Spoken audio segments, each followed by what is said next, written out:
Assalamualaikum warahmatullahi wabarakatuh. Akkam jirtan ilmaan Oromoo warreen biyya lafaarra jirtan nagaadha. Fayyaa keessanii jirra wallahi kun alhamdulillah as geenye jirra. Yaasin shaashee laayik godhaa, sheer godhaa, iskiraab godhaa, koomentii illee jalatti nuuf kennaadha. Galatoomaa ulfaadhaa. Gadaan gadaa bilisummaa haa ta'u ulfaadhaadha. Laayik godhuun dagatina sheer godhaa. Yaasin shaashee laayik godhii, sheer godhii, iskiraab godhii.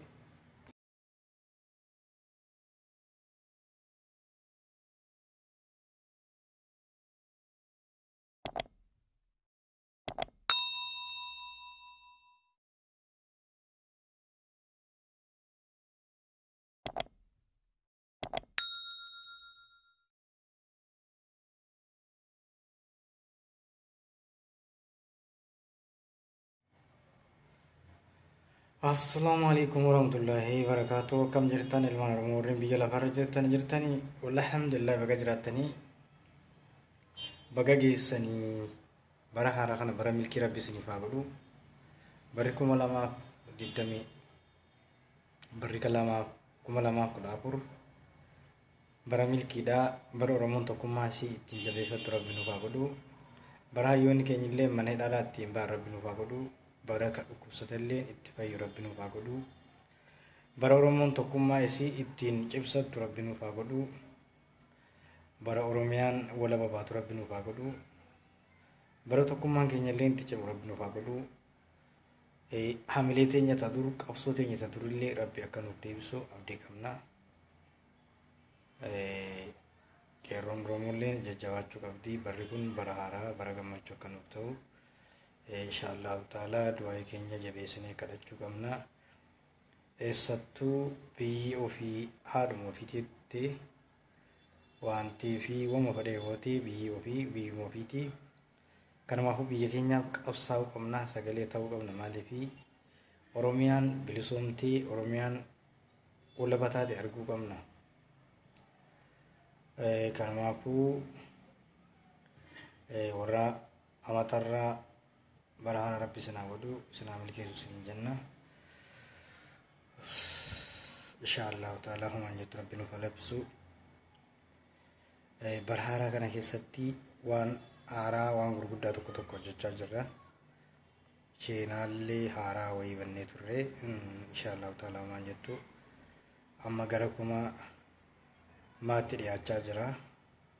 Qubee maa barreessuuf waa xiqqashootu nu hafe. Inshallah ta'ala galatooma ulfaadhaadha. Gadaan gadaa bilisummaati. Qabsoon itti fufaa, qabsaan ni kufaa akkuma Oromoon jettetti. Bara kun bara milkiidha akka nuuf ta'u abdii qabna. Inshallah ta'ala humaan jettu rabbiin humna nuuf haa ta'u, giidollee rabbi nuuf haa ta'u. Humaa miti jajjabaannee hayyoota keenyallee warreen mana hidhaa jirullee isa dhukkubsatellee hundumaaf jabaannee rabbii keenya kadhachuu qabna. Irraa aanna inshallah ta'ala irraa aanna. Maaliifi irraa aanna humaa miti humni keenya nuti nama biraan kadhannu biyya eessaallee deebineen kadhannu humni keenya rabbi keenyatti iyyannee waan barbaanne hojjechuu dandeenya. Maaliifi inshallah ta'ala maan jettu rabbi nuuf haa laaffisu jajjabaachuu qabnaa. Qeerroon Oromoolleen galatoomaa ulfaadhaadhaa qabsoon itti fuftii jabaachuu qabna. Qabsoo kana dura caalaa akkuma jara miilaan galchinee jira kanallee miilaan galchuu qabna, jajjabaachuu qabna. Maaliifi qeerroo wanti dadhabee hin jirtu. Isa rakkatallee rakkina keessaa nuuf haa baasu. Hayyoota keenya kanallee bara haaraa kanatti rabbiin mana hidhaatti akka nuuf baasu abdii qabna. Maaliif yoo nuuf jetti hayyoonni keenya kun kan itti hidhamanii mana hidhaa galanillee waan dhuunfaa isaaniitii miti waan Oromummaati. Oromoo bilisoomte arguudha abjuun isaanii. Inshallah ta'ala yoo rabbiin jee Oromiyaa bilisoomte isaanillee ni arganii nullee ni argina.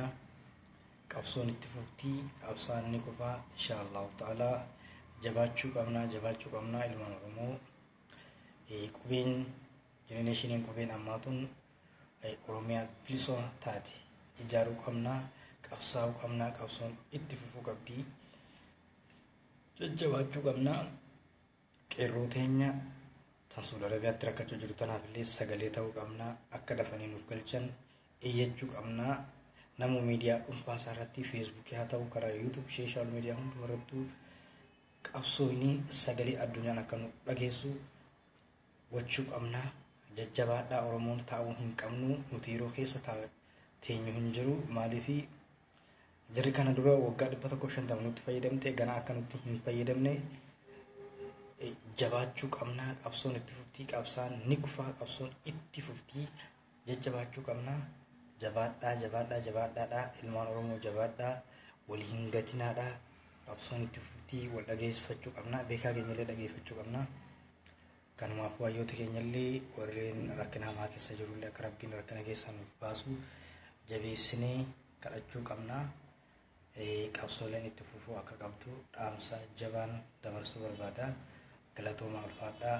Assalaamu alaikum warahmatullaahi wabarakaatuh. Gadaan gadaa bilisummaati.